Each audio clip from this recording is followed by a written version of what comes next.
Dear friends, very happy morning. Friends, இப்போ நம்ம பார்க்க போகிற பார்த்தீங்கன்னு கேட்டிங்கனாக்கா, இங்கே மாடி தோட்டத்தில் இருக்க ஃப்ளவர்ஸாக பறித்து வச்சுருக்கேன் நண்பர்களே.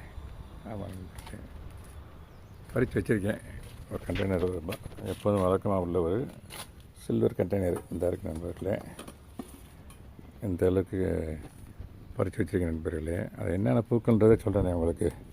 இந்த மல்லிகை கண்டு மேலே வச்சுருக்கேன். இதில் ஒழுகாமல் இருக்கணும். இதில் ஃபர்ஸ்ட் ஆஃப் ஆல் ரோசஸ் இருக்கு நண்பர்களே. ஆமாம். செகண்ட்லி 5 இதழ் கொண்ட ரெட் கலர் செம்பருத்தி, அப்புறம் 5 இதழ் கொண்ட பிங்க் கலர் செம்பருத்தி, அப்புறம் எல்லோ கலர் செம்பருத்தி நண்பர்களே 5 இதழ் கொண்டது, அப்புறம் அடுக்கு செம்பருத்தி நண்பர்களே. அடுக்கு செம்பருத்தி இந்த குபேரர் பூக்கள் தான் நிறையா இருக்குது. அதை இப்போ தான் பறிக்க போகிறேன். நான் டைரெக்டாக பறிக்கிறேன். பறித்து அதில் வைக்கிறேன். பறிச்ச நண்பரில் அந்த கண்டெய்னர்லேயே வைக்கிறேன். இன்னும் கூட ஒன்று இருக்கு.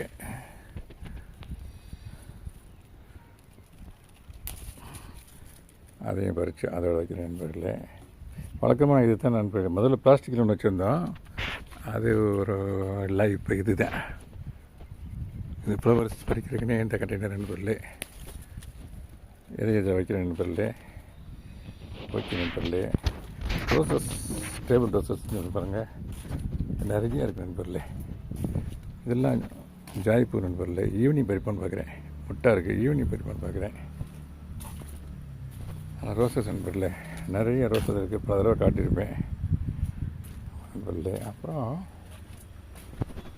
சின்ன டிப்ஸ் தர விரும்புகிறேன் நண்பர்களே.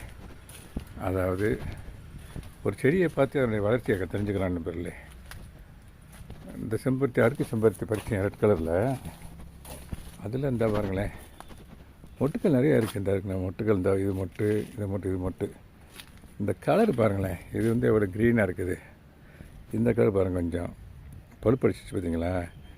இதோட இண்டிகேஷன் என்ன கேட்டிங்கன்னா, இங்கே இந்த அடி உரம் பத்தலை, அடி உரத்தில் நிறைய ஈல்டு எடுத்து வைப்போம். நிறையா ஃப்ளவர்ஸ் பறிச்சிட்டோம். இண்டிகேஷன் வந்து ஸோ எனக்கு சஃபிஷியண்டான அடி உரம் இல்லை, சத்தான உரம் இல்லை, மண்ணை மாற்றின்றதை இந்த இந்த கலர் மாறுறது மூலமாக சொல்கிறாங்க நண்பர்களே. அதை நம்ம புரிஞ்சுக்கிட்டு கொஞ்சம் மண்ணை எடுத்து இந்த அளவுக்கு ஒரு 2 கிலோ மண்ணை எடுத்துகிட்டு மண்புழு உரம் போட்டோம்னு சொன்னாக்க நல்லா இது மாதிரி க்ரீனிஷாக வரும் நண்பர்களே. ஓகே நண்பர்களே, தேங்க்யூ வெரி மச் ஃபார் வாட்சிங். Happy gardening. Heavy nice day. அவன் நண்பர்களே, இந்த கோவை குட்டி இருக்குது. காய் கூட கொஞ்சம் இருக்குன்னு நினைக்கிறேன்.